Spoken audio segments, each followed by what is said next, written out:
Okay. So, does anybody have any questions or thoughts about last week?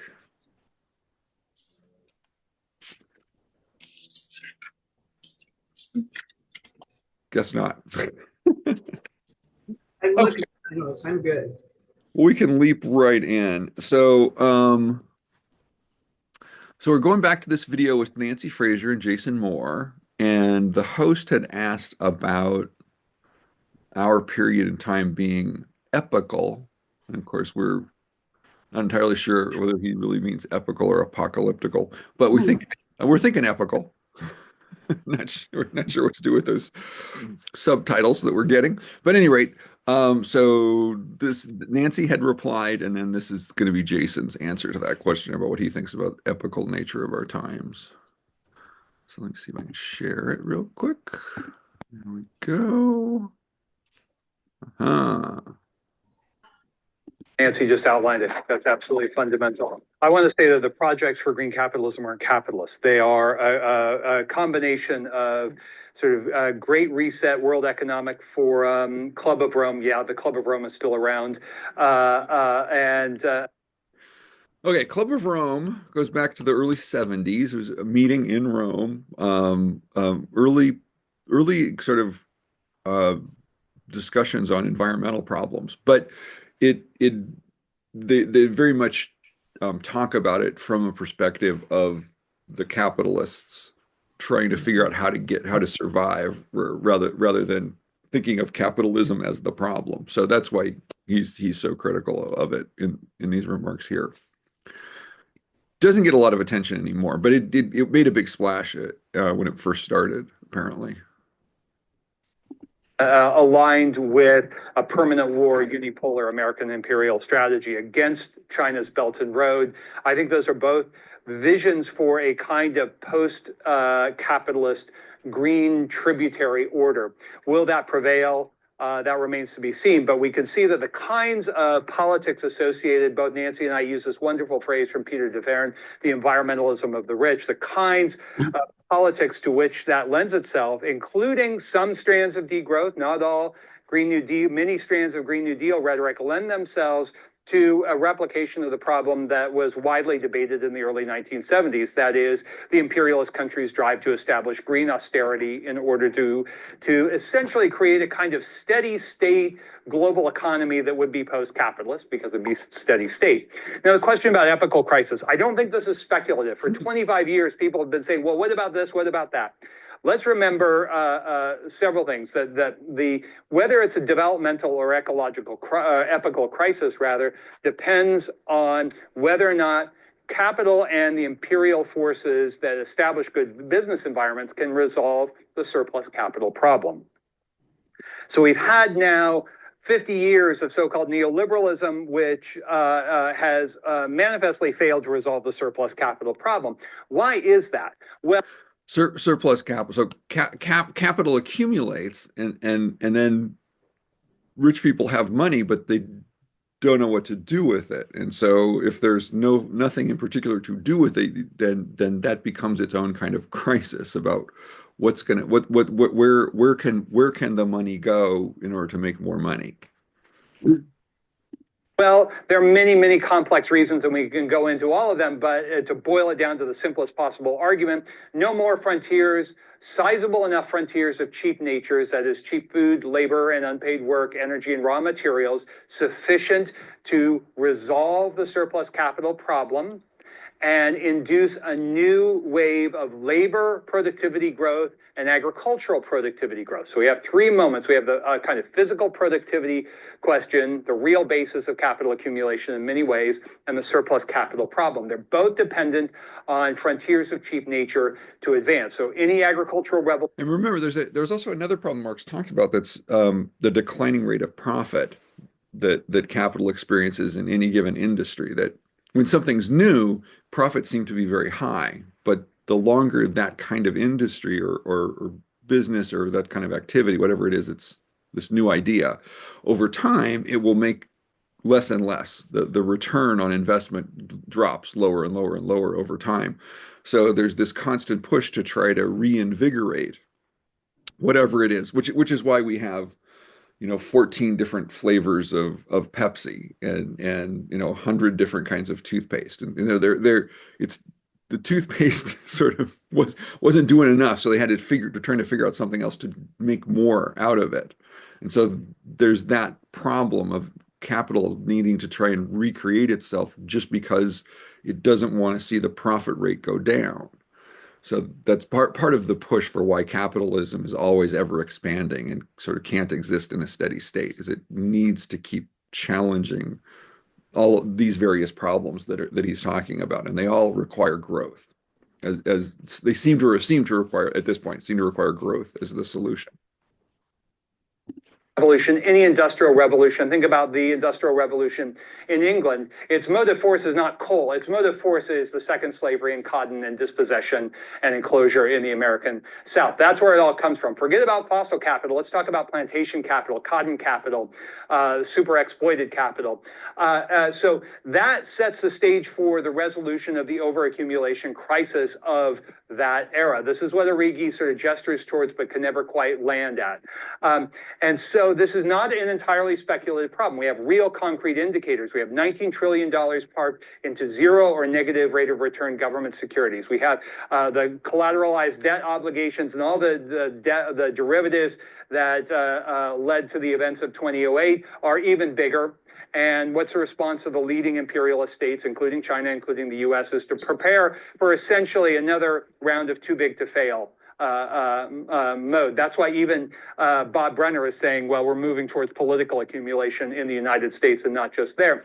Labor. Now, so what Moore's getting at here with his critique of China, I think, is that while China behaves in a lot of ways differently than the United States because the role of the Communist Party is so big in the economy, it's still the Communist Party of China trying to run a capitalist economy, or at least a half capitalist economy. So, a lot of, they call it, I think it's the commanding heights of the economy. There are five industries that the government will always keep control of as a way as a way that the party can maintain control over the capitalist system: banking, finance and banking, transportation, I think education, and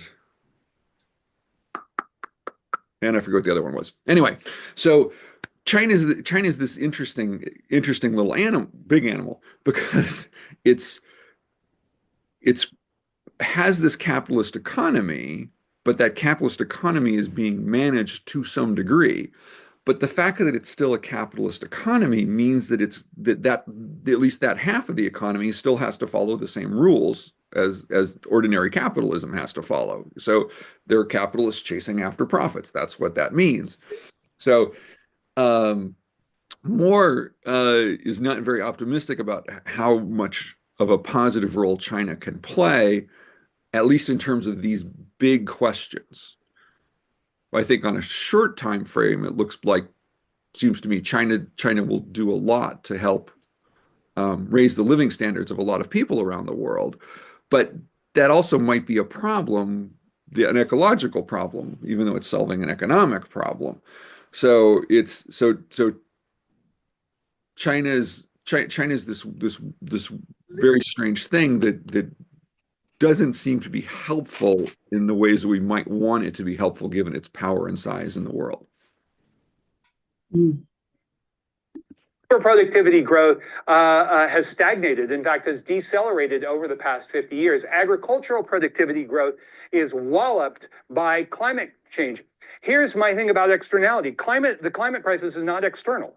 The climate crisis is the result of the imperial bourgeois enclosure of the atmospheric commons as a dumping ground for cheap waste that is now, over the past 50 years, has been activating is crucial, activating a new set of contradictions that are, in the case of agriculture, the basis of everything in capitalism, as even Brenner and Wallerstein agree, activating a new set of contradictions within world agriculture to prevent a new agricultural revolution, to actively suppress agricultural productivity. Indeed, 7 years of agricultural productivity, according to Bobea Ortiz and her colleagues in the journal Nature Climate Change from a couple of years ago.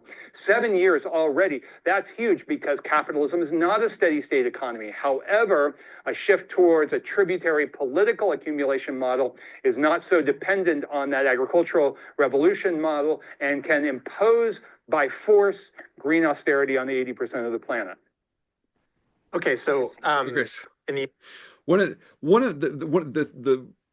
of the issues that Moore comes back to over and over again in his work and in the lectures that he gives and talks and these kinds of things that he participates in is who's paying the cost of all of this. And so that's the thing he always wants us to notice is where is the imposition being put on. And so he's very critical of the idea that we have to keep the third world from developing. So, but at the same time, it's not entirely clear where he sees the solution. At least not entirely clear to me where he sees the solution, other than a radical revolutionary change. But how that's going to happen in anytime soon is not clear either. So anyway. So that's what he's going to circle around that issue over and over again. Who's actually paying for all of this? I wish more mainstream would talk in terms of, dumping into the commons. The way he phrased that, I thought was right on, but we sugarcoat it. Yeah, I think based on other work of his, I think he might say that it's like the system's dirty little secret. You can't tell people that that's what's happening because it exposes too much of the truth of how capitalism works, that it's relying on all of these cheap sources of something, either places to dump its waste or cheap inputs, and they don't want to have that conversation in public. In the interest of time and given where this is leading, I'm going to sort of shift the intended order of my questions because you're both touching on something that was quite striking in reading your work, particularly this week in a moment when I'm also in the middle of reading Capital Volume 1 with my undergraduates. And one of the delights of that experience has been the alacrity with which my students noticed that this is a fundamentally hopeful text in ways that they had not anticipated. And so we spent a while talking about how the first moment in the text in which Marx announces a contradictory movement of capital, he's talking about the contradiction between the productive abundance of material wealth and the tendency of value to fall as that productive abundance increases. And so there is in that reading of Capital a kind of optimism that is conditioned on the possibility of an expansive provisioning for human wants and needs through the material conditions of the planet. And both of you in different ways seem to be suggesting that those possibilities, if not gone, are curtailed in ways that they were not in 1867. And so I'm asking this, both sort of, Jason, you just provided a kind of empirically grounded basis for making a version of that case, but to the extent that you're both concerned with the politics of the moment, the kind of hopefulness that grounds an analysis of capital that sees the contradiction between the possibility for actually meeting human wants and needs everywhere and a system that is crushing people and chewing them up, look rather different than one in which pay as you go, as you call it in the book, Nancy, might actually be a kind of necessary condition of the moment that we're living through. And so I wonder, to the extent that any really powerful political movement actually might need to mobilize not just Schmittian enmity, but Carl some Schmitt sort of collective optimism about what a better world might look like, where you see conditions for hopefulness on, in a situation where material abundance might not look the way that it did in the late 19th century. Okay, I didn't find her answer particularly helpful, so we're going to skip it. But just want to remind you that that word contradiction comes up over and over again because that's the core idea of dialectical thinking, that Mhm. movement is the resolution of contradictions. That's what all movement is in some sense. And so it's very important how Marx is thinking that the role of contradictions and seeing them and seeing how they might resolve as those are paths to see how things unfold into the future. And let me just find Jason's reply. There.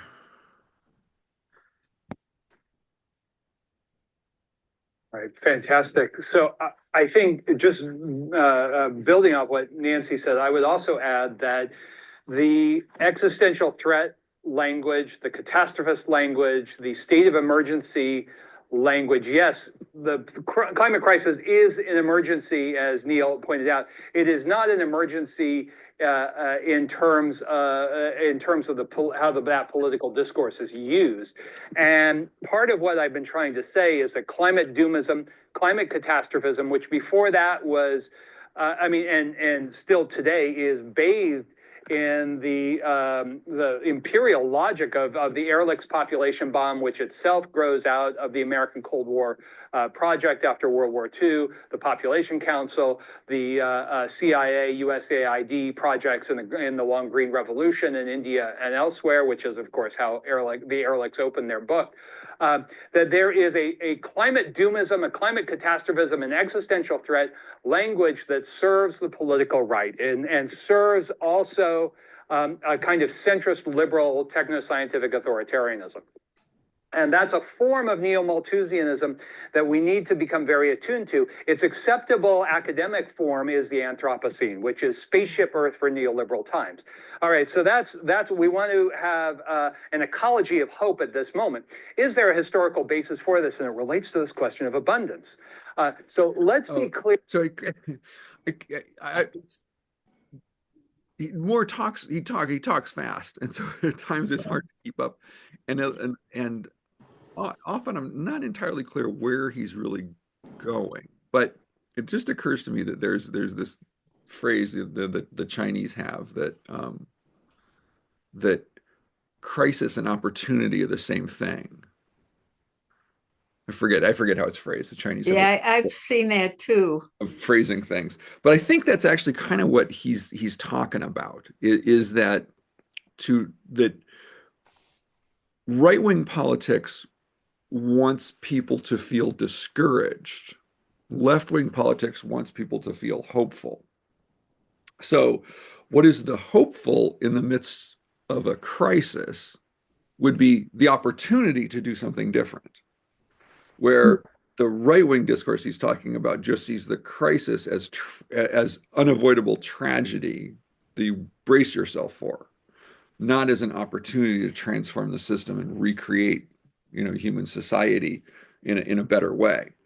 So he sounds at times to me like he's denying that there's a crisis, but I think that's really not what he's trying to say. What he's trying to say is he wants us to see how we talk about what's going on, and that crisis language, especially catastrophe language, serves right-wing politics where you need opportunity and progress to serve left-wing politics. Does that make sense?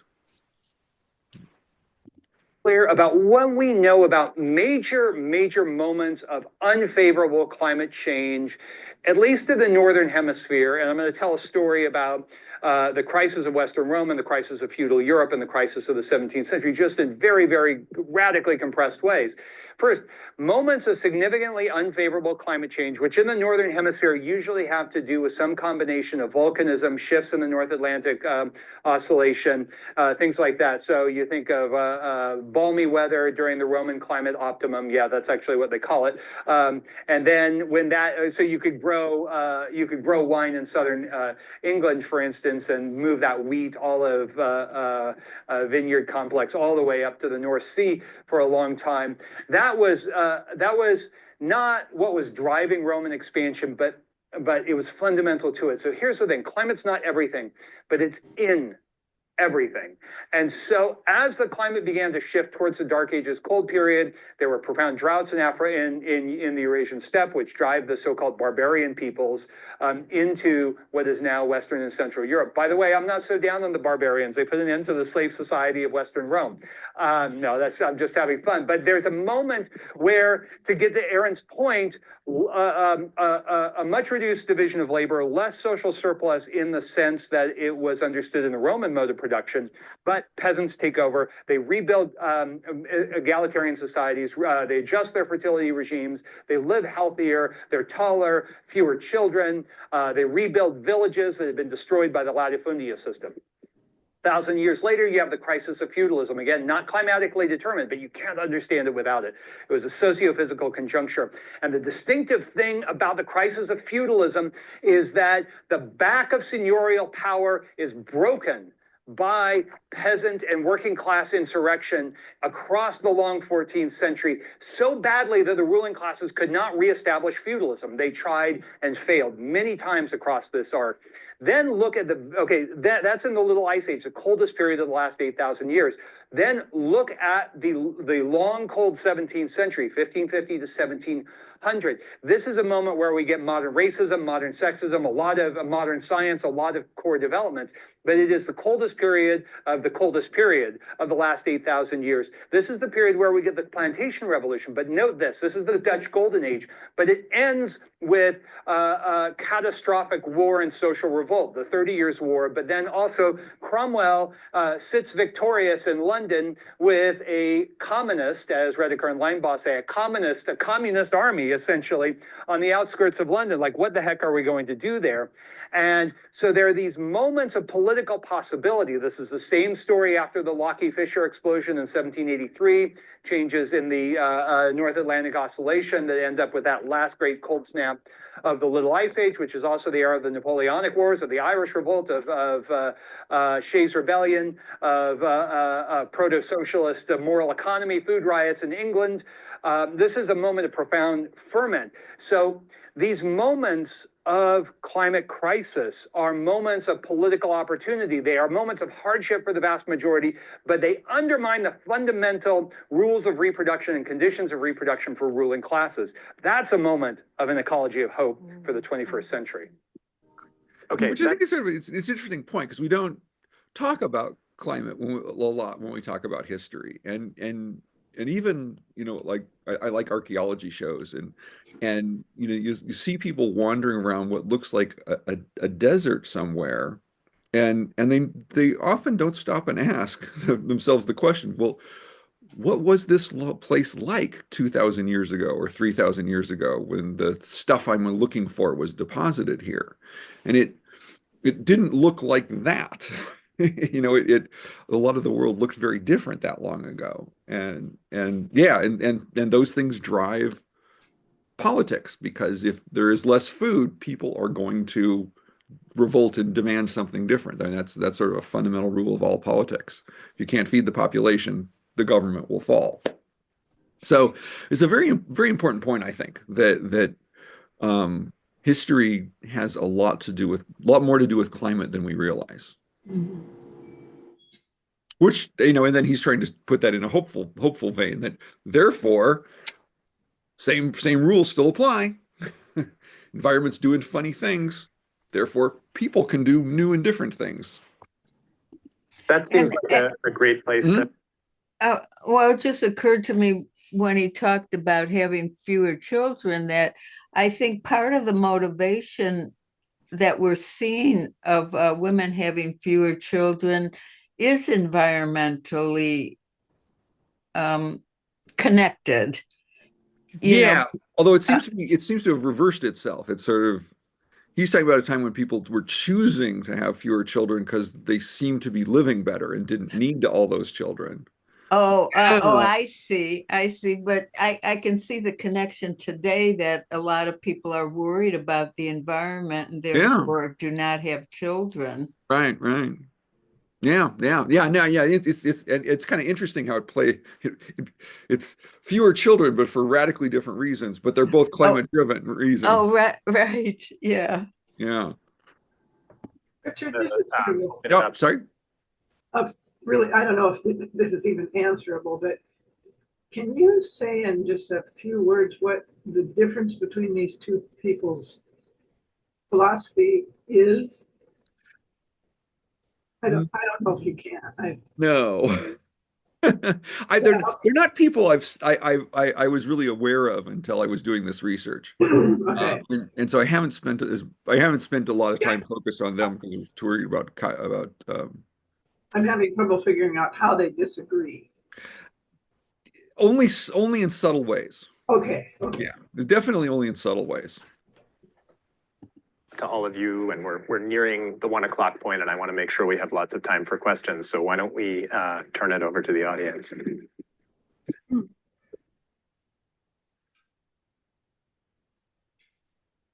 I'm going to bring the mic around, and you've got to speak into it so that we have it for the recording, so everyone knows. Thank you. Okay, thank you so much. And I have to leave early, so I'm really happy I got to ask my question. It builds off perfectly off, Jason, what you were just talking about. I'm interested in how hopeful it is when you are trying to sell this ecology of hope, given that it is also a story of warfare, huge declines in population, and how we get people on board with that. And also, it's been wonderful seeing long-termism kind of flounder and look ridiculous in news stories lately. But what about those people that do see kind of like the way out as these additional further frontiers on Mars or whatever? And what people are funneling billions of dollars into that dream as well. Should we take more than one question at a time? What are we doing? Yeah. Sure. Why don't we take a couple? We can do them in pairs. More voices, yeah. Hi, thank you all so much for being here. So one question I have is in the current landscape, it really, and I'm a public policy major, concentration in econ, so my bread and butter is a little different, but in the regulatory landscape now, like just with the sheer amount of money being put into things like lobbying, antitrust legislation, things like that, it really seems like the people who are making these decisions are not even so much, say, like the political leaders, as you've given this example of like the peasants revolting against these political leaders. In the current day and age, it almost makes more sense to me that if a revolt like that were going to happen, then people would storm Wall Street rather than the White House, because like that's just where the economic power is concentrated. So I'm just wondering, in terms of this 21st century almost like takeover of the political sphere by capitalism, how do you anticipate the logistics of this sort of revolution taking place? Why don't you start? Yeah. Well, this speaks directly to your yeah, quite incisive analysis of the crisis of democracy in the era of planetary crisis. I mean, the life under class society is always fairly desperate, and under capitalism even more so. So one of the specters of the environmentalism of the rich is a kind of Hobbesian nightmare that, well, okay, things are bad now, but look, they're going to be even worse. I don't think that's true. I think we have to cease to be terrified of the breakdown of the system. I think that we have to embrace the contradictions. Now, that's not being Pollyannish. I'm not saying after Hitler comes us. I'm saying let's be very sober about the kinds of contradictions that are unfolding. And the other question, wait, there's a second part to your question.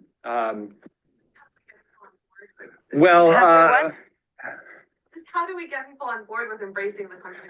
Solidarity, which is exactly opposite to mainstream environmentalism and even many species of race reductionist environmental justice politics, which fail to name the system and foreground the fundamental, as Nancy was saying, multi-gendered, multiracial, international working class in a broad sense. I speak of the planetary proletariat, which is always a semi-proletariat, which revolves on the unpaid work of humans and the rest of nature. So we have to embrace with Marx and Thomas Munzer, the creatures too must go free. And then the other question speaks directly to the transition to what now I and Brenner and many others call a mode of political accumulation, a drive towards the fusion of high capitalist, imperial, and political power. That there's going to be no great wave of devalorization, and they're not, the ruling classes are not going to let capital take its losses. They're going to they're too big to fail. If they can get away with it. Well, yeah. Yeah, let me pick up on the second question. Look, I think that you're quite right that in many places, the U.S., the poster child, big money controls the politics. I mean, we've seen this over and over and over again. I could go on and on with some of my least favorite examples, but the result is that government doesn't work. It doesn't deliver. It doesn't address the problems. It doesn't solve them. And things like gridlock, in the Congress or polarization are just the sort of symptomatic expressions of this deeper capture, hollowing out, instrumentalization of public power. And people know that government doesn't work, that it's not. And that's partly what's behind the Make America Great Again, the love of strong men. This guy is going to go in there and make it work. Now, in a perverse way, that's a great critique of neoliberalism. That is a vindication of the need for public power, albeit in this, distorted, deformed mode. That, in a perverse way, is something to build on, because I think that what is needed at a very large scale, as well as at smaller scales, is much more public coordination and planning, all of those things that were supposedly thrown out as red tape and blah, blah. We need a lot more of that. That is central to any socialist project to make our lives livable. We may not know exactly how to organize it. That's a big problem. But that somehow is also in the air. Now, granted, in the U.S., it goes with the critique of the deep state, and there are other sort of counter currents. But to me, this problem of it's already happening that people are hungry for government that works. Now, here we get to imperialism and so on. I mean, at the same time that government isn't working at the national level, we've got this really frightening struggle over global hegemony going on at the broadest scale. And, we've got basically the U.S. fighting a kind of proxy war, especially ostensibly against Russia, right, over the bodies of Ukrainians. But also hovering in the background, its real object is probably China. So we're facing, in addition to everything else, the prospect of major world war. And, there's just a lot. Here it's just sort of worth commenting a little bit about China. So it seems like, the world moves in curious ways, and China is on the rise, and doesn't seem like that can actually be stopped. But the rise of China is bad for American capitalists. So the more influence, the more business the Chinese are doing around the world, the less business American capitalists are doing around the world.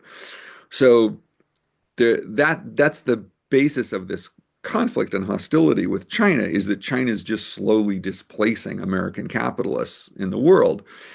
And what seems especially bizarre to me is that the capitalist class here doesn't seem to bother asking what might the Chinese be doing that makes that work so well for them?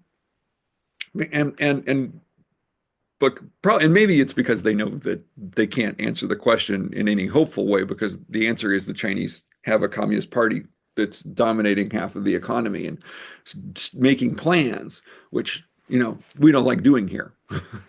Can't have a government that actually plans stuff. That would be bad for business. So the Chinese use the model of soft power instead of hard power. They don't send armies places. They send diplomats and technicians, and they build things for people, ports and roads and airports. And the US version of that was to figure out what was to build the airport, but then figure out how you're going to make the local people pay for the airport. And so what seems like aid doesn't ever seem to actually make much of a difference, because you take as much out from their economy as you're putting into the economy, or take out more from their economy than you put into it.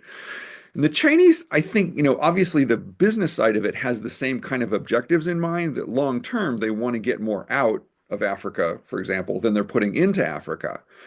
But because they plan, and there also is this, there is definitely something about Eastern cultures compared to Western cultures, that Eastern cultures think longer terms than Western cultures do. So the Chinese are busy thinking about what does the next 50 years look like, not what does the next 5 months look like. So in the US, that's the kind of the scale is a quarter or maybe 2 quarters.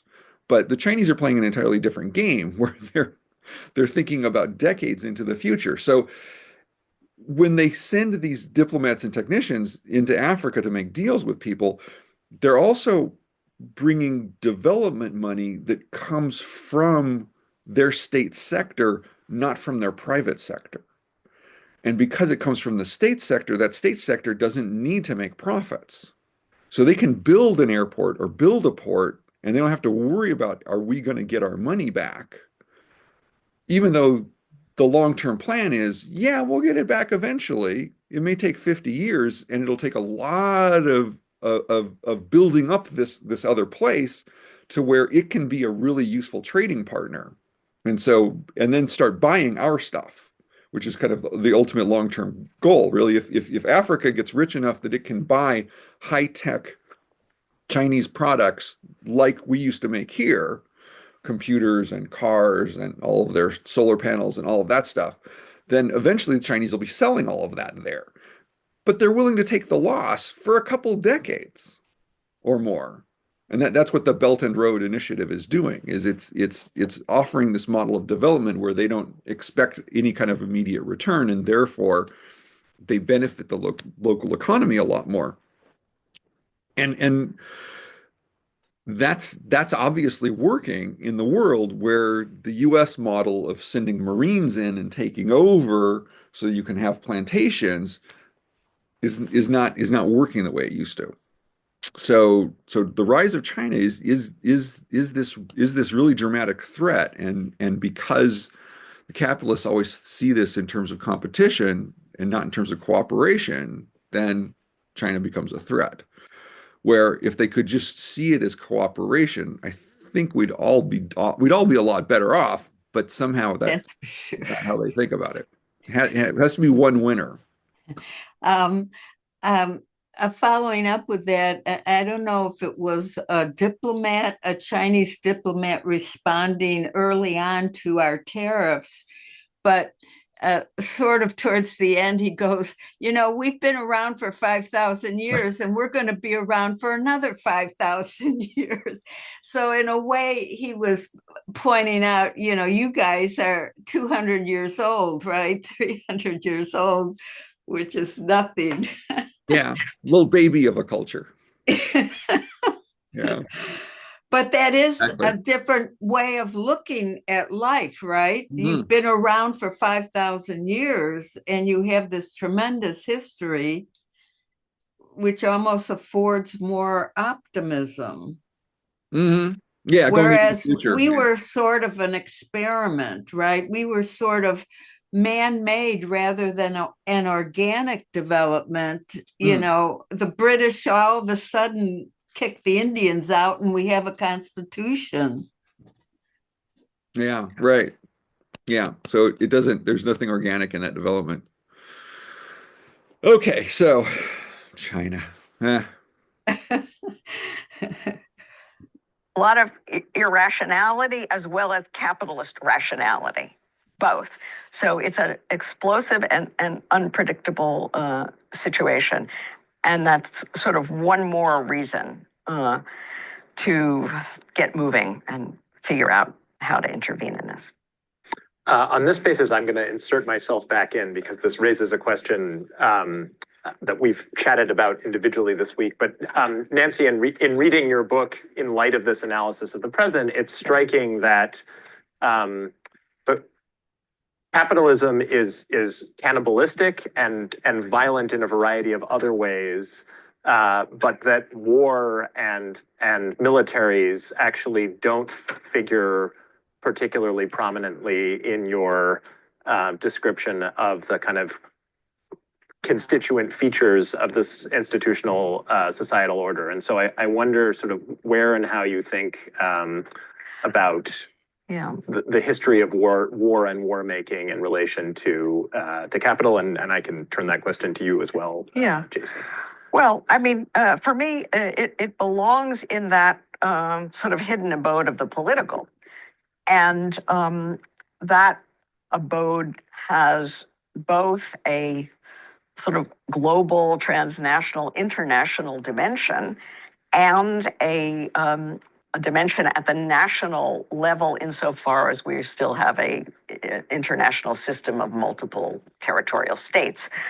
And you know, at the first level, at the global and international level, the problem, I'm very Arrigian here. The problem is that somebody in a world economic system that is superimposed on a system of multiple territorial states, an international state system, somebody has got to organize global space, right?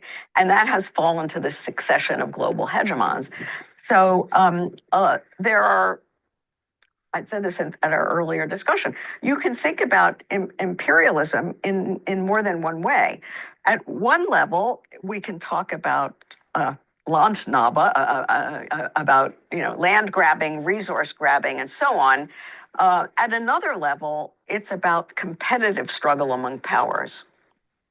And both of these can lead to wars of different kinds, and sometimes the various kinds of wars are integrated and sort of merged together. So a local resource grabbing war also turns out to be a proxy war, an inter-imperial proxy war. That's what I would say. And it may not be adequately spelled out in my book, but this is very much part of my perspective.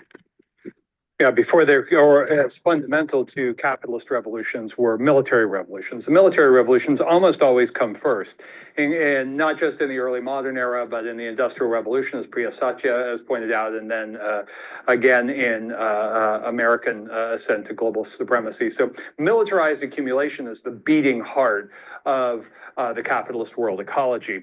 And so you're absolutely right. I love that you pointed this out. There's this Luxembourg-Lenin tension, the inter-imperialist rivalry, and then the move to the frontiers to secure the qualitatively new kinds of cheap nature that are in play. There's also another tension that is essentially irresolvable, which is the Kautsky-Lenin tension, because as even Lenin agreed with Kautsky that the tendency of monopoly capitalism was to lead to ultra-imperialism, but that was not going to occur at that moment, and he was absolutely right, and the consequence was a 30 years war. Why? Precisely because you had these two states, these two, Japan and Germany, boxed out of access to cheap nature because of Anglo-British hegemony, especially. And what we're confronting now, and I totally agree, the war in Ukraine is a war over Belt and Road. It is a new qualitative phase, an epical phase of the war of redivision. Whether it leads to a new 30 years war and what its character is up for grabs. So that sounds very doomist, but let's also remember World War I is brought to an end by proletarian revolt in the German army and in Russia, and that wars and revolutions have a profoundly destabilizing impact on ruling classes. This, look at the aftermath 45 to 47 of World War II. So there are moments of opportunity here that are now being reconfigured, rewoven with the climate crisis, not just as weather, but as the what I call the capitalogenic trinity of the climate class divide, climate apartheid, climate patriarchy, that these tensions are now being ramped up in a qualitative and ethical way that are leading to militarized strategies of accumulation, that is political accumulation, and move towards a tributary mode. All right, let's pass it back to the audience. And tributary politics based on tribute, right? Tribute to the imperial center, which with Trump's tariffs looks sort of blatantly obvious now that that's exactly what that is, right? He's demanding tribute from the rest of the world. So he seems spot on that little observation. Let's see, where are we in time? 102. Okay. Is this on? Okay. Yeah, this was fantastic. So, Jason, I just want you to help us to think through one aspect of the contemporary moment. And there is something I think novel about this contemporary moment, which is why we are all here, implicitly and talking about this. That I think the imagination of history in nature or just humans in nature doesn't think through, and I use this word advisedly, dialectically. In whatever we want to call it, the Capitalocene or the Anthropocene, there is also a scaling up of human agency. Human beings have become not just environmental agents now, but also geological agents. We are no more just a part of nature, but also one of its forces. I think this is a quantitative change, but one that has qualitative implications for human agency. I think it's imperative to take this, novelty in human capability and human agency seriously if we really want to understand the path forward. What do you think we can, or how do you think we can think through this in a way that does not, in a way that takes this seriously, but also does not, does not move to a politics of regression? Sure. Sorry, I thought there's a bunch of hands. Yeah, okay. Go back to this side. Coming back to that side this thing. Thank you. Hi, thank you so much for the talk. I have a question for Nancy, and I was wondering if you could speak more about what you think is missing from environmentalism, feminism to rise to the level of counter-hegemony. To use your own word, what is still left for us, given the widespread interest in these movements, to actually recognize each other as allies, to use your own words? Thank you. Let's go to Casey. Could you pass this across, please? Thank you very much. Very end of the row. Thank you. Thank you very much for all of this. My question is more for Professor Fraser, but I'm also happy for... Can you speak louder? Of course. My question is more for you, but I'm happy also if Professor Moore would have something to say as well. In Cannibal Capitalism, you examine three kinds of natures. The first being the category for the non-human world, the second being for capitalism's built environments, and the third being the historical materialist approach in understanding the co-production of categories of nature and society through as mediated by capitalist relations. And if I'm not mistaken, in the book, you also argued that it might be impossible for the historical materialist approach that makes nature 3 to totally supersede the first understanding of the scientifically understood category of the non-human world. And I was wondering if you could explain more on that. Yeah. And specifically, what do you think the strengths and limitations of historical materialist approaches replacing that earlier conception are? And I'd also be happy for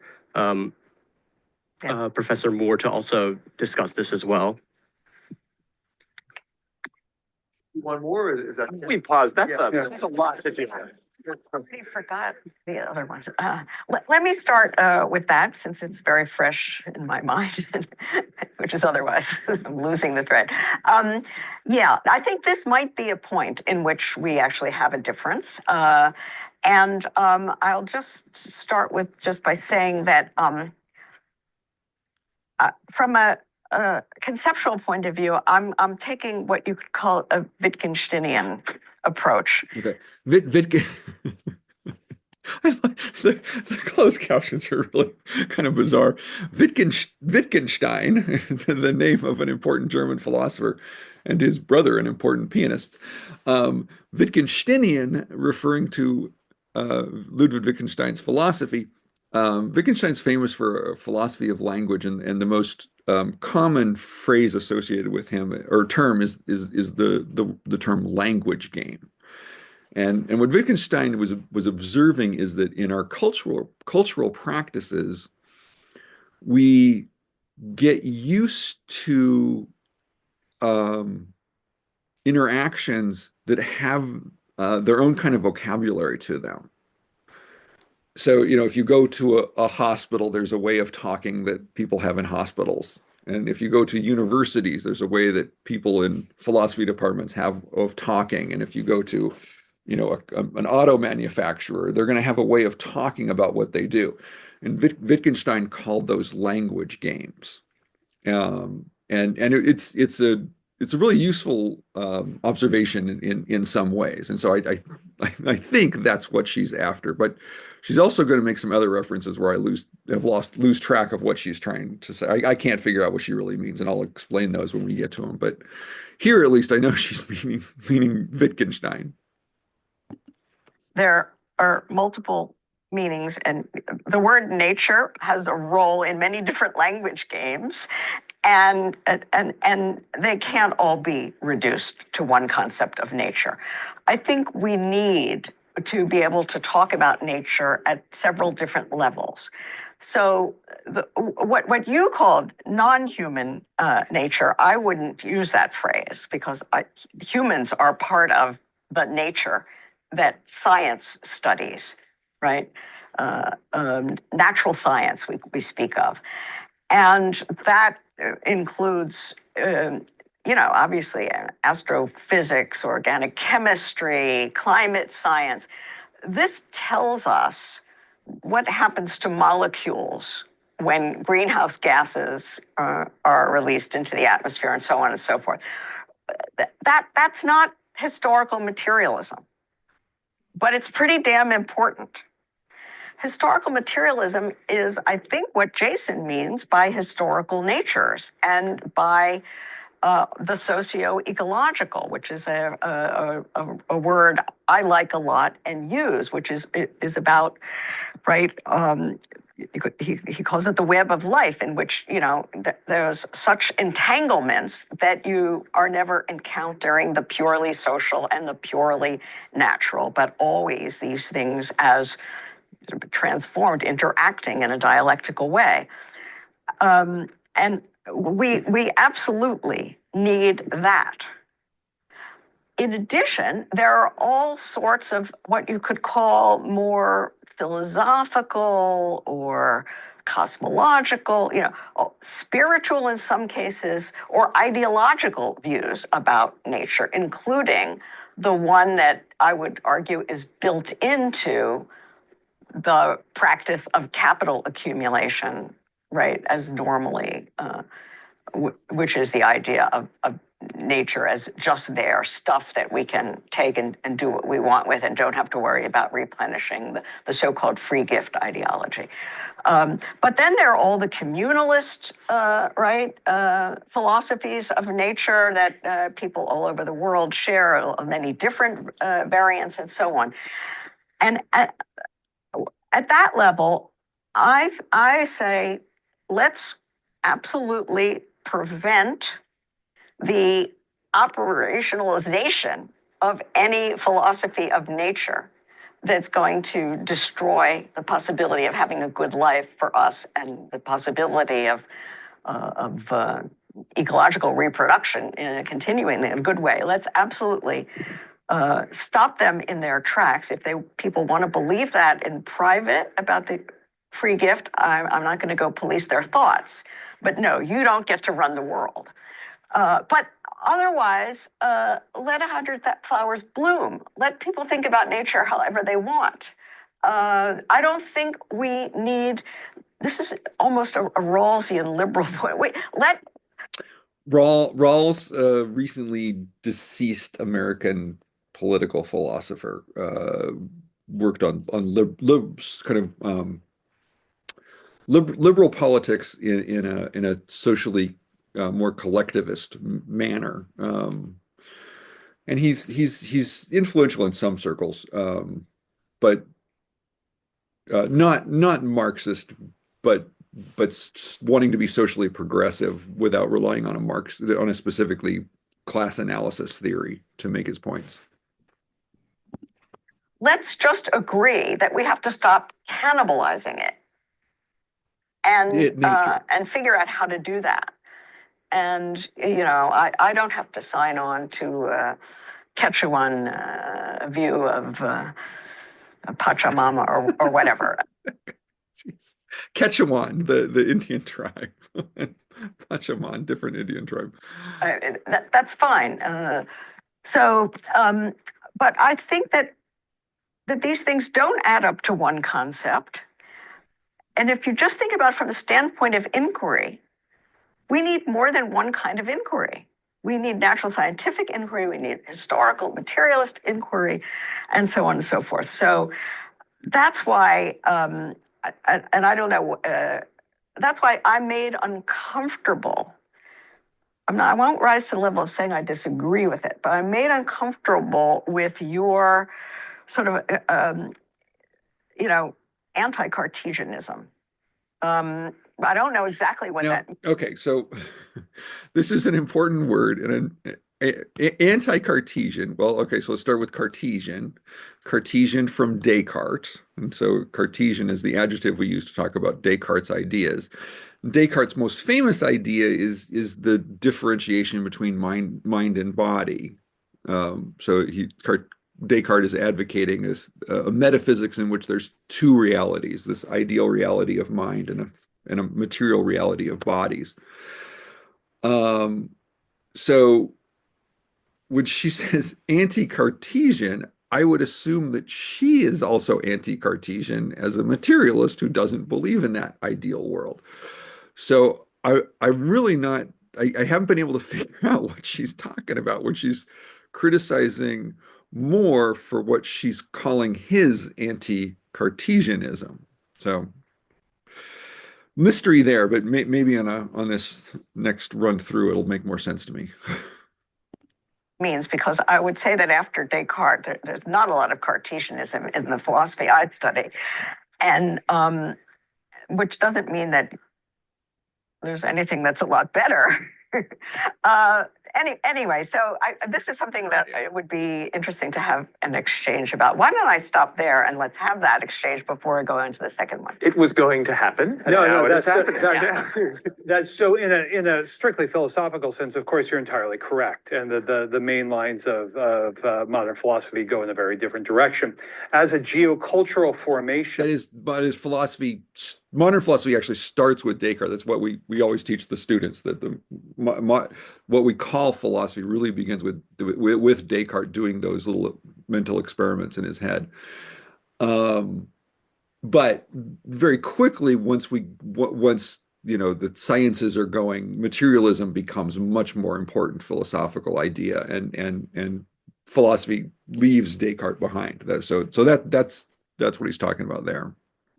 Descartes really captures the zeitgeist of capitalism in the age of climate crisis and climate fixing, which is to do what? To reestablish the conditions of production per capital, to resolve the surplus capital problem, to reestablish the conditions of political stability in this era, right? This is the 30 Years' War, this is the English Civil War, this is the Fronde, this is all of this, so that it becomes a geocultural formation that was already in process, whose dominant form is the civilizing project, the civilized and the savage. And that then gets reinvented in successive Malthusian moments later with Malthus, with eugenics, with the environmentalism of the rich, and Spaceship Earth and Anthropocene environmentalism and sustainable development.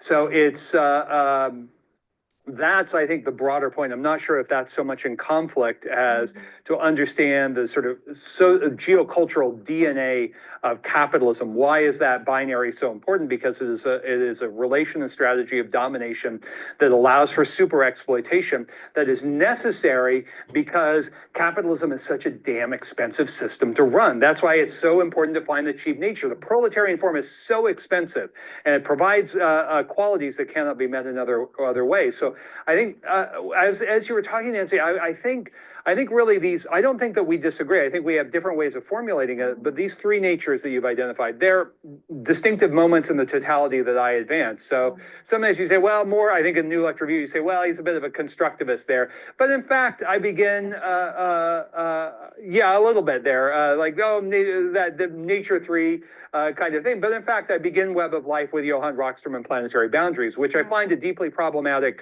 formula, but in that transhistoric sense of science, you're absolutely right.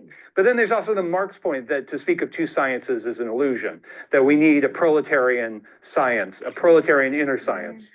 Yeah, that's where I'm not so sure. Yeah, well, that's I a point. I think science is multiple, and that, inquiry is determined, the object of inquiry is determined by, really what you need the knowledge for. And yeah, so I don't well, precisely, we need it for climate justice. Correct. And we need both to understand the socio-historical drivers of climate injustice and the natural scientific consequences of that injustice. But let's go back to so it might be when she's talking about Cartesian, what she's actually making a different kind of reference in that it wants to distinguish a kind of pure natural science from other science, like science of history, which would be historical materialism, or social science, anthropology, sociology. That it might be that that's what she means, is that she wants to see those things as different, right? They play different language games, which to get back to Wittgenstein. And so because they're different language games, they're different things, and it's proper to keep them separate. And Moore wants to say, no, it's all too deeply interconnected. That the natural sciences follow agendas that are class driven. They're not pure. That you can't separate out what class struggle is doing in history from what science is doing. And so that insisting they're the same, they're all related, is anti-Cartesian, I think, is what she's saying. Her wanting to see them as separate language games that can be played separately, that she's calling Cartesian. And I think it's maybe just a curious usage of the word Cartesian. Anyway, I think that's what's going on. But this disagreement over Cartesianism is interesting. Mm-hmm. Does someone have a question? Oh. Because it parallels with the discussion of science. That science, as Paracelsus and many others have pointed out, is a fundamental pillar of American Cold War hegemony. It's not innocent, and especially Earth system science is so fundamental to the emergence of, as he puts it, how the UN or American hegemony, in my view, built Spaceship Earth. That has to be put into play as well. Fair enough. Yeah. But we're also relying, all of us sitting here, on climate science, right? Which is part of the problem. No, it's not. It's actually part of the solution. Not when Johann Rockstrom goes to the World Economic Forum and says, the only use of it. Right, but that's a hegemonic one. Okay. If we're going to do hegemonic. Science, that's the fault. No, absolutely. Look at how much they violate. Look, it's the Garrett Hardin syndrome. Like Garrett Hardin, who knew absolutely nothing about commons, is licensed because he's a biologist to publish in the pages of Science in 1968. But the Anthropocene people, I mean, Will Steffen and Paul Crutzen and all these, Will Steffen. About Anthropocene, because that gets to one of the other questions. The Anthropocene discourse. The problem is it's actually, because it's actually trying to merge two senses of science in an illegitimate way, two senses of nature in an illegitimate way. It's trying to collapse, right, a sort of natural science set of points with this question of the human, which is a historical question: who lit the fire, so to speak, as Malm posed it. And it's mashing up these two things. These are two different questions, right? How much carbon can the atmosphere of the Earth sequester? And at what point it's too much? But you understand that's one question. Another question is who lit this fire? These are not the same. But the first question is an old question of carrying capacity. It's not that we can't deal with that, Yes. but we have to problematize that in terms of the long history of environmental and other forms of neo-Malthusianism. Well, I'm not defending Malthusianism, absolutely not. But I am saying that I think the Anthropocene discourse, I think what I'm saying is actually very much a riff on you. What I'm saying is that the critique of the Anthropocene discourse should be precisely that it smashes up together two distinct forms of inquiry about nature. But they've always been smashed up. Anyway. No, but we're trying to unsmash them, not re-smash them. I have what may be another way of posing this, which is, I mean, it seems to be. So it's not entirely clear how much they're disagreeing about something that's substantive, as opposed to they're just disagreeing about how we should talk about it. So, which it sounds like Moore is trying to say, I think we're disagreeing about how to talk about it, and she's trying to say, no, I think we're disagreeing about something more substantial. But I'm not seeing the substantial difference the way she's seeing it, so I'm not entirely clear how to defend that, because it does seem to me it's more about terminology. So just so I could, so she's sort of saying that human history is very distinct and separate from natural science. Well, is that how I'm understanding? It sounds like she's trying to say that that it's right and proper to study them separately. And you know how, but you study them using different tools. Different language games. I mean, there's no natural science without humans. Well, then that's his point. Right. Okay, so that's okay. But then she will agree with that. So that's why it seems to be more about just which words to use. Yeah. Okay. Nancy, that your critique of the Anthropocene concept, as it is often deployed by people doing hard science, it is one in which we can recognize the social embeddedness, or social situatedness of people who happen to be scientists, in the same way, say, that Marx is able to kind of admire the dialectical qualities of Darwin and recognize that Darwin, married to Wedgwood's daughter, basically sees industrial relations in nature. And right. So I guess the question is, if we think about people practicing hard science as people that inhabit the same world that we do, then how do we think about sort of when to think of them contextually and the work that they produce contextually, and when to think about it as existing in some sort of objective relation to a nature that is always out there? Well, that's exactly the point I'm trying to make, that those are two different questions to ask, and when depends on what's happening and what you're trying to do. Great. So there was this. Which on the face of it, I mean, her example, like with what is the carrying capacity of carbon in the atmosphere, that's just a physics problem, and it has anything to do with human history. Now, if you want to ask about the carbon that's in the atmosphere, that becomes a human question. Who humans that put it there? So you know, it's not. So she's making a perfectly reasonable point, but it's also true those things are connected, and so I think he's making a perfectly reasonable point too. But they just want to talk about it a little differently. Yeah, wait, so let's try to, I mean, there were a few more questions in Yeah. that circle that may actually sort of add texture to this. So Right. maybe do you, Jason, want to respond to Sachayet's question about sort of The one Oh, sentence yeah. version of it, because so much has happened since then. Sure. Um, I was just asking about why are environmentalism and feminism failing to rise to the level of counter-hegemony why? that you were pointing Yeah. to earlier? Yeah. That's the one. Got it. Sentence version of it. Yeah, and I'll just give you the one sentence answer. What's required to overcome the dissociation to the extent, I mean, there are plenty of places where, it overlaps, not always in the best possible way in certain ecofeminist discourses, which I don't like, but no, what's needed to overcome the dissociation or to improve the quality of the association is basically a critique of capitalism.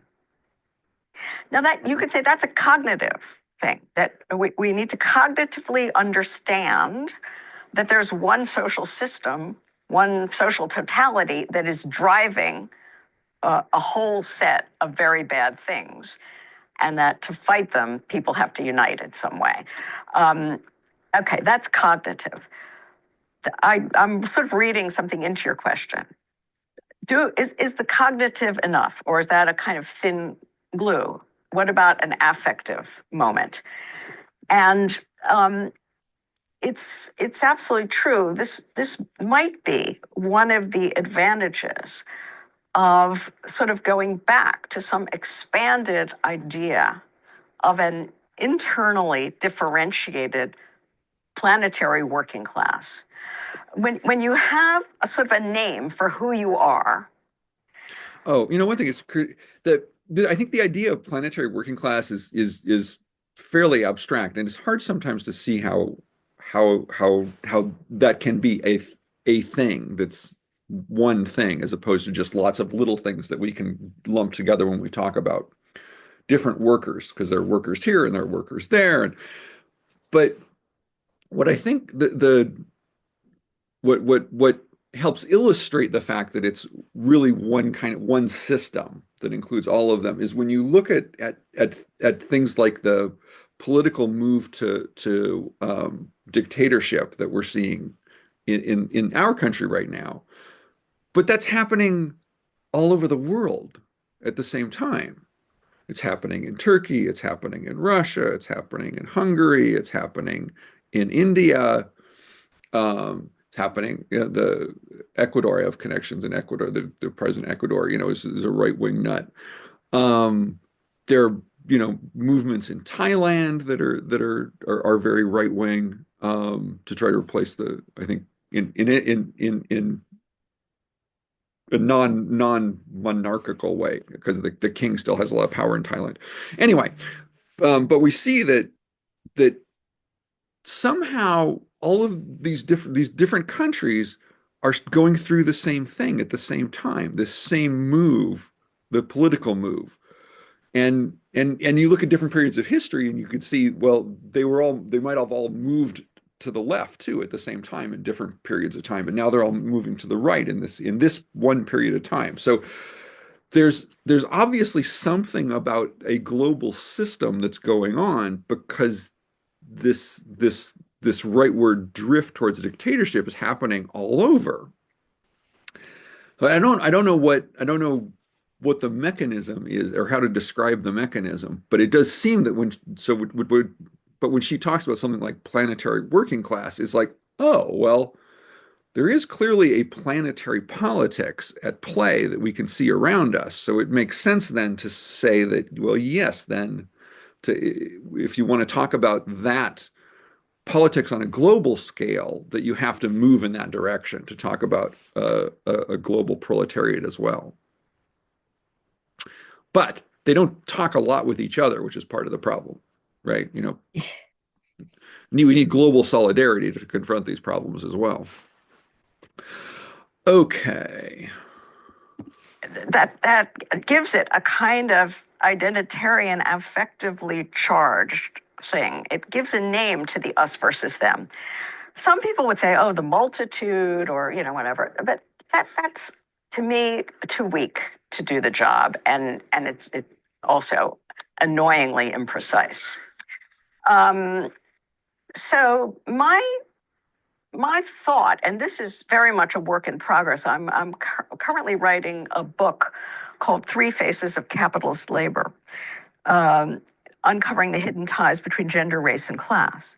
And it's the idea that you don't have capitalism without exploited, expropriated, and I need another EX word that works, because I am curious about the book that she's writing, but because it sounds curiously familiar, because Angela Davis wrote a book called Women, Race, and Class in the 1970s. So be interested to see what she's doing that's different than what Angela Davis did that long ago. I love these alliterations. But what I'm now at the moment calling domesticated labor, not domestic, domesticated. That's sort of the Du Bois, I call it Du Bois plus one, free labor. W.E.B. Du Bois, the African-American scholar, early 20th century. I think what she's talking about, she means different moments, because one of the things Du Bois was famous for was sort of talking about how Black people have to carry themselves one way in white culture and can carry themselves another way in another culture. I think Frantz Fanon, the Algerian psychiatrist, talked about it as mask, the Black mask and the white mask. Labor movements that don't recognize. Okay, so my idea is maybe some kind of way of reinterpreting the working class, what it is. I think this coheres with what you've been saying. Starts to construct some more a sense of who we are, but with the crucial caveat that we're not all the same, because there are at least three faces of labor. And of course, there are all the ways in which they intersect, and we're all doing more than one form of labor, most of us. That might add a little bit of affective heft. I don't know.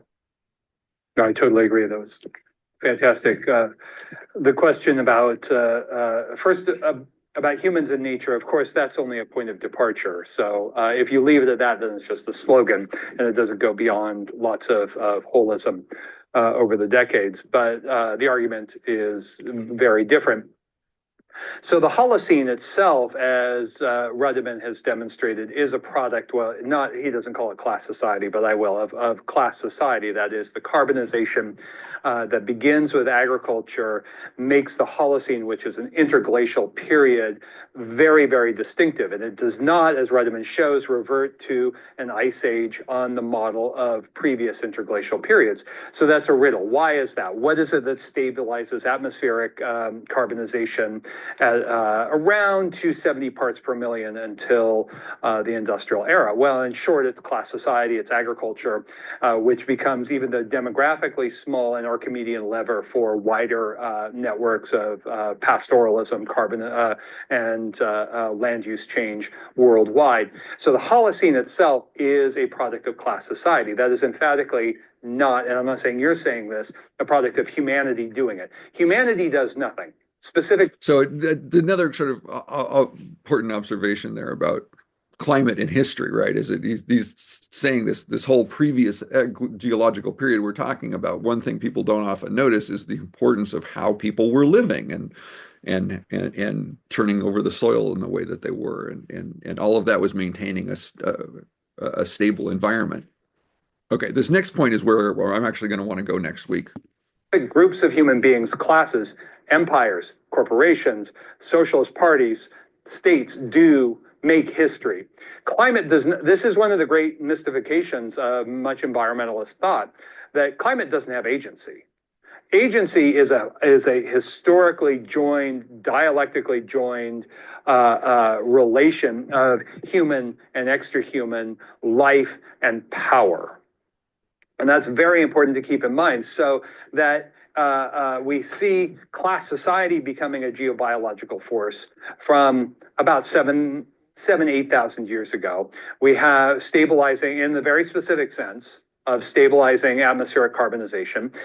We see at several other points, but then the most notable point, of course, is underscored by Mark Maslin and Simon Lewis, the great biogeographers at University College London, on the Orbis spike. That is, the slaving-induced genocides of the New World lead to a dramatic drawdown of carbon dioxide concentration, 6 or 7 points, which doesn't sound like a lot, but in concert with other shifts, volcanic activity, shifts in the North Atlantic oscillation, co-produce this extraordinary long, cold 17th century, at which most of the geocultural moments, as well as the class dynamics and capital formation of early capitalism formed between 1550 and 1700, politically, economically, culturally, the way that domination and exploitation in the web of life fit together, the scientific revolution, all of this comes together in this moment of climate crisis, which is the first capitalogenic crisis. Again, not made by humans, which I think is a form of climate denialism. To say anthropogenic and leave it at that is a form of denialism. You're totally right. We need to name the system and we need to name the enemies. Those responsible for climate crisis have names and addresses. They have to be held to account. And we need analytics that stop pussyfooting around that issue. And so that would be my response. It's a great question. So yeah, the big issue he's getting into that I want to I'll start next week with. I have a fun little exercise to do is explore this question of we. Who is we in this story? When you hear people talk about climate, and they'll use we a lot. Who is we? Anyway, so that's what we'll do next week. Couple minutes left. Any final thoughts, questions? Kind of heavy stuff that went quickly, I realize. I was just thinking that our information is so fast now. We get information from all over the world. So you were talking about these strongmen that leading us the world now. I think it's just catching like a fever. Right. Everybody thinks we can be saved by a strongman. And I wonder if that has something to do with the religion. You know, we used to have a God, and for most people, for a lot of people, that's a goner. I mean, there is no such a thing as a God for a lot of people. Yeah. So they often go to a strong man, or they say, well, he's aligned with God, like Trump does. He's suddenly a Christian. Well, if he's a Christian, holy mackerel, then the world is really, really a problem. But I think it's the information that has us stuck. Well, that fever. My wife and I were just listening to a book on tape by Malcolm Gladwell, and he has this book called Revenge of the Tipping Points, and in the new book he's looking at events that where he can tell a story about they just sort of mushroom. And one of them is there was a series of bank robberies that happened in Los Angeles in the late 60s and 70s. And it clearly starts with one guy and then mushrooms. And there's a way, and there are reasons to about that, but his way of talking about it is to say that it's like a fever that catches on. And the fever holds for a while, and then the fever breaks, and the problem went away. It was a huge spike for a while, and it just goes away. And he has a couple different examples he's using in the book to talk about that. But fever, but it's that same word that he wants to see. It's sort of that it's contagious. And there is a sense in which ideas can be contagious. If everyone's talking about something, we spend more time thinking about it. Right. Or they get confidence in those thoughts, you know. So I don't think you have to be an idealist philosophically to see that, because we're cultural creatures. So it would make sense that we influence each other in ways that are kind of subtle and maybe even we're not really tracking, but yet we're still being influenced. Oh my God! It reminds me. I hate to end this way, but I was subbing for just the morning in a classroom, and one child throws up, Oh, uh-oh. and 5 other children threw up as a result. And that sort of came to mind that, one person does something, and I mean, it was instinctive. I mean, right? They just instinctively Reacted, threw, yeah, reacted. reaction. Reaction. Wow. A little fever that caught on. And hopefully it was very short-lived. Well, right. good thing I'm not squeamish, so. All right. After one, I would let you go. Okay. We'll pick this up again. See you next week. Talk about Thank you. Have a good week. You too. Bye.